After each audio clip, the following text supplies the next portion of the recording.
I love vampires in video games, and I especially love V Rising. After jumping into this early access game back in 2022, I was blown away and I wanted to play more, but I wanted to wait until they added more.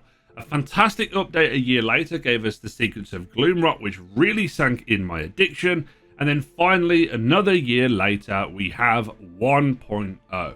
1.0 brings the final boss, Dracula himself, a brand new area to go and explore, the ruins of Mortium. There's also a bunch of changes to the world events, adding dynamic things. There's new difficulties that you can select. There's also some updates to the different loots and a complete overhaul to the magic system within the game, and graphical changes, quality of life. There's a lot here. And I want to talk about it because over the last few days, I've clocked over 30 hours already. I kind of lost track of time and I have had one of the most fun periods. Do you know those periods of time where you just sink into a game and you look at the clock and hours have passed and you don't realize? That's how invested I am in this. In the time I have played so far, I've seen so much, but I've barely gotten to endgame yet because I've explored the new area and experimented with that system. I've also gone to Gloomrot and spent a bit of time there. And I've also spent a lot of time looking at the quality of life stuff, building my base, all of those different things. And if I don't talk about it now as kind of a first impressions type deal, or even just a talk about the game style video, I'll end up being 70 to 100 hours deep before I actually talk about 1.0. I love V Rising, so let's talk about it. If you are unfamiliar with V Rising, let me boil it down to 4 words. Vampire Survival Crafting ARPG. It blends the elements of a top-down ARPG gameplay such as Diablo and Hades, and then also has the survival crafting base building elements such as Valheim and Ark. You will start the game by creating your character, then you'll move into the first tutorial section of the game, you make some bone armor and some weapons, and then you'll go out into the world, place your castle heart, and then you're on the steps of progressing. The typical stuff is here. You go out, you farm stone, you farm your resources, your wood, so you're able to build specific things. You can make your base a bit bigger, and then as you slowly progress, you can put things down like a sawmill or a smelter to do all these things. But this is really typical to a lot of survival crafting games. Where V Rising shines the most in terms of its progression is how you do it. Using the V Blood tracker, you're able to find bosses in the game. They're going to be tough, you need to make sure you're geared for them, but when you get them down to basically no HP, you extract their blood, which allows you to get a whole bunch of recipes in the game, like a new thing you can put into your base, or a specific item recipe that you can use within a crafting station, and you can use this to upgrade your gear, put your gear score up, and then go and fight harder bosses. And this is the basic loop of what you're trying to do. Now, there is a lot of time between boss fights. You can kind of rush them down if you really want for an even bigger challenge. So there is this grinding nature of going and getting resources and getting yourself set up. Locking progression steps behind combat for most of the games in the genre kind of suck if the game's combat sucks. In V Rising, this is not the case, as you have a variety of weapons, both ranged and melee, and an overhauled magic system in 1.0. But why is this good here? Well, because the game splits itself into acts with different bosses acting as the final big push into the next area. Take, for example, the Bandit King in Act 1. You need to beat him to gain access to the Smithy, which allows you to use iron weapons and have them crafted, and then eventually get merciless stuff in the future.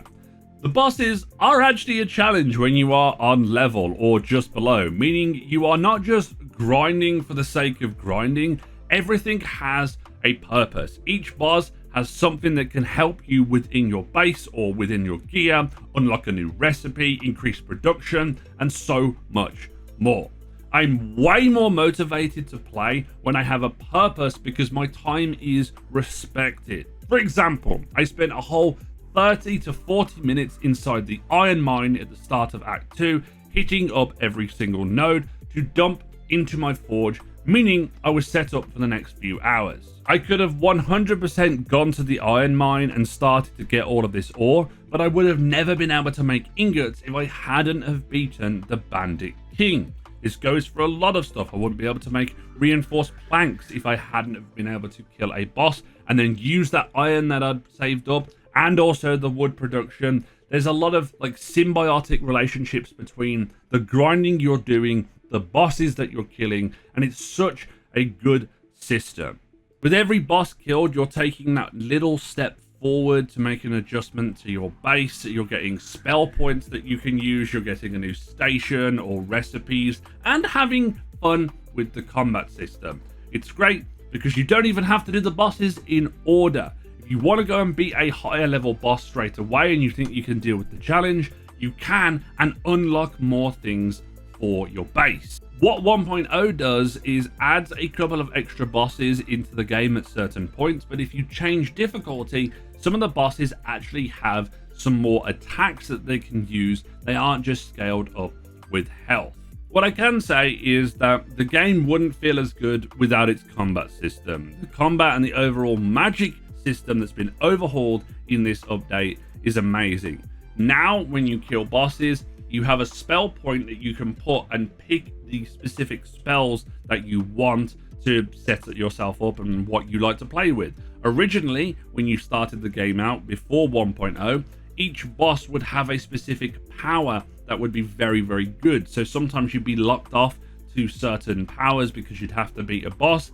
Now you get either tier 1, a tier 2, or a tier 3 spell point. There's, I think, 6 in the game. There's blood magic, there's frost magic, there's storm, there's corruption, there's I think it's chaos magic as well, and I think there's illusion magic.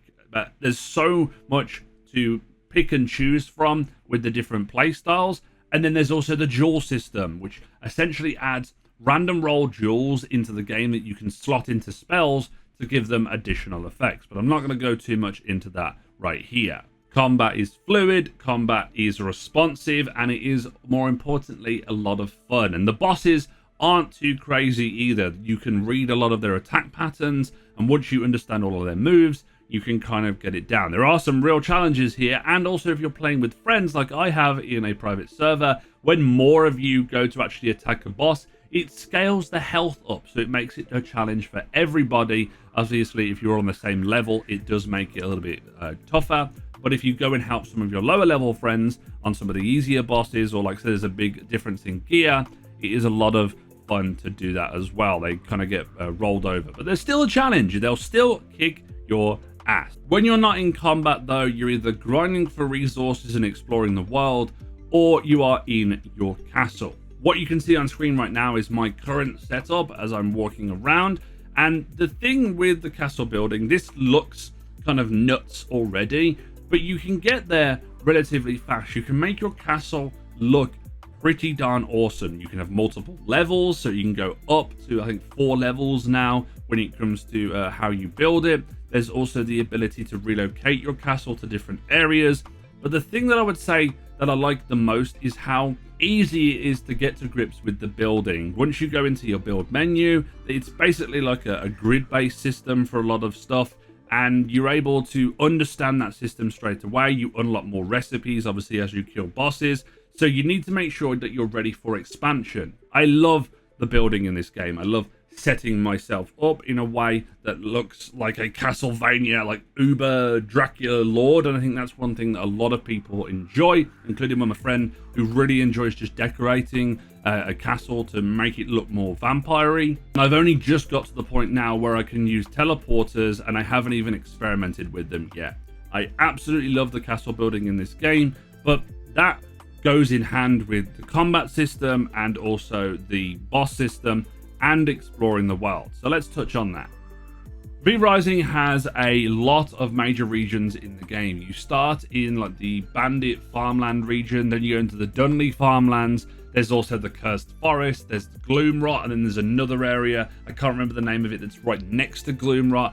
Then there's also the new area of the Ruins of Mortium, and then there's the Silverlight Hills, and a lot of these will be gated off, obviously, by how difficult some of the enemies will be in this area. The thing that I've always liked about the exploration and the world of V Rising, especially when it comes to playing a game that is a crafting game, is they put camps everywhere, and on those camps have icons that showcase what resources you can get from these areas.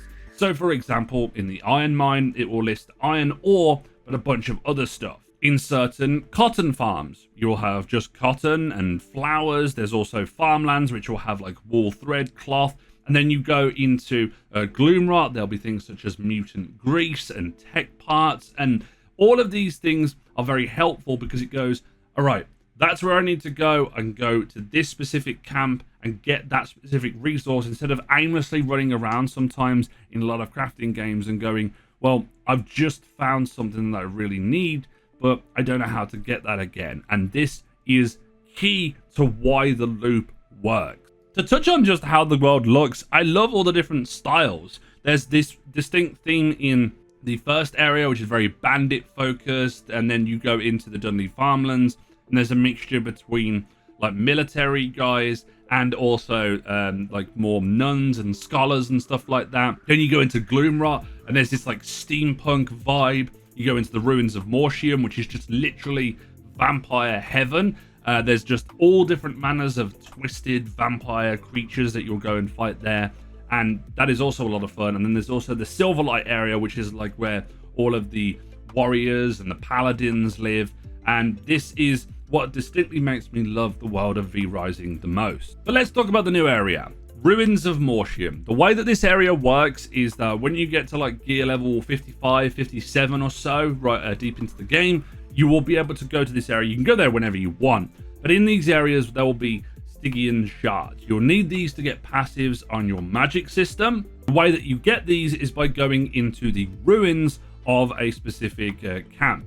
You only have one to kind of begin with that's always active, so you can get them kind of a little bit passively.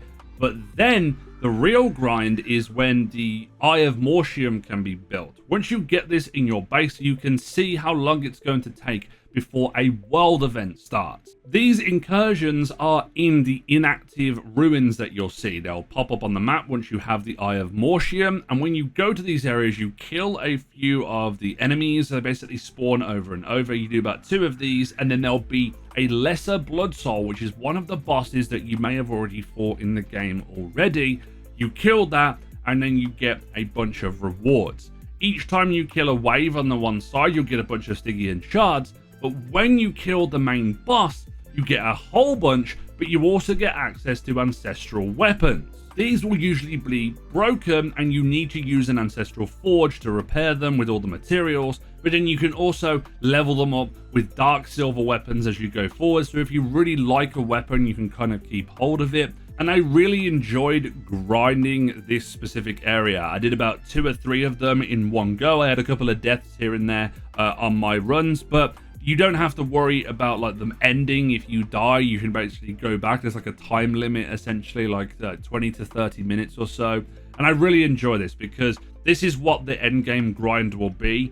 You'll be getting new gear. You will also be upgrading your passives to get to the tier 3 levels of your passives within the magic system. The ancestral weapons are also randomly rolled, so you could get one, for example, a Reaper with a Weaken on it, or with Static or Frost, and then once you've upgraded it, you're going to be able to have that, and then you can upgrade it with the Dark Silver stuff. And the way that you get Dark Silver, funnily enough, is by going and killing a boss that allows you to get that recipe, and also gives you access to the anvil or the recipe within the forge. I'm just at that point right now. V Rising's 1.0 update overall is fantastic. There's loads of quality of life stuff. They've changed some of the recipes as well, added extra bosses. They've also made it so there's this new area that you can go and grind. There's just a whole bunch of good here that I really enjoy, and I just really enjoy V Rising. I'm gonna do a follow-up video